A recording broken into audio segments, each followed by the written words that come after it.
তো hello everyone. তো তোমরা সবাই কেমন আছো? আশা করছি ভালো আছো। আমিও ভালো আছি। আজকের দিনটা ছিল 11ই জুলাই, শনিবার। শনিবার মানেই তো নিরামিষ।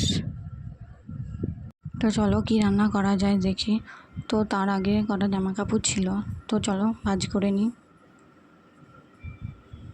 তারপর যাব রান্নাঘরে। তো তোমাদেরকে তো বলাই হয়নি কি রান্না করব। তো আমার রান্না হচ্ছে আজকে মুগের ডাল, আলু পনিরের তরকারি। তো আর একদিকে ডাল ভেজে নিচ্ছি, সিদ্ধ করতে দেবো। তো চলো ফ্রিজে রাখা আছে পনিরটা নিয়ে আসি।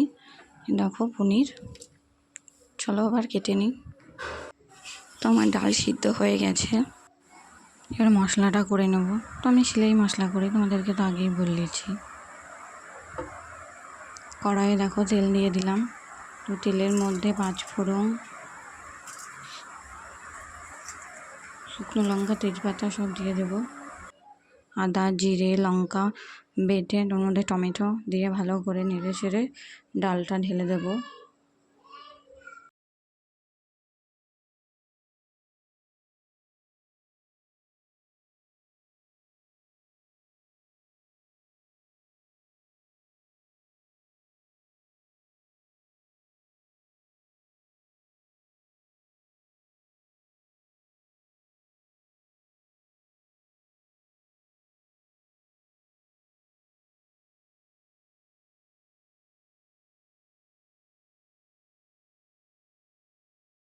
এই দেখো আমার ডাল রান্না হয়ে গেছে।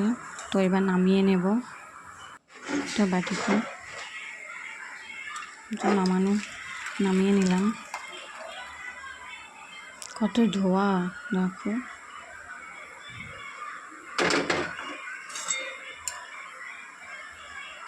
তো এবার কড়াইয়ে তেল দিয়ে নেব পনির ভাজার জন্য।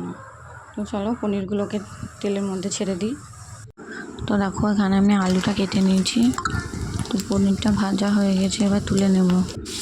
দিয়ে আলুটা দিয়ে দিলাম। তো আলুটা ভাজা হয়ে গেছে, এবার তুলে নেব। কড়াইয়ের মধ্যে তেজপাতা, এলাচ সব দিয়ে মশলা দিয়ে হলুদ, লবণ, জিরে গুঁড়ো, ধনে গুঁড়ো, মশলা ভালো করে লঙ্কার গুঁড়ো দিয়ে ভালো করে নেড়ে ছেড়ে টমেটোটা দিয়ে দিলাম। মশলা কষানো হয়ে গেছে, এবার আলুগুলোকে দিয়ে দিলাম। আলুগুলোকে ভালো করে নেড়ে নিলাম, মশলার সাথে দিয়ে জল ঢেলে দিলাম। তো দেখো এবার পোস্ত বাটাটা দিয়ে দিলাম। তো এবার পনিরগুলোকে একে একে দিয়ে দিচ্ছি। তো দেখো ফুটে গেছে, গরম মশলা গুঁড়ো ছিটিয়ে দিলাম। তো এবার একটু ঘি দিয়ে দিলাম শেষে। তো ফুটে গেছে, এবার আমি নামিয়ে নেব। তো একটা বাটিতে ঢেলে নিলাম। তো আজকের মতো এখানেই শেষ করছি। টাটা সবাইকে।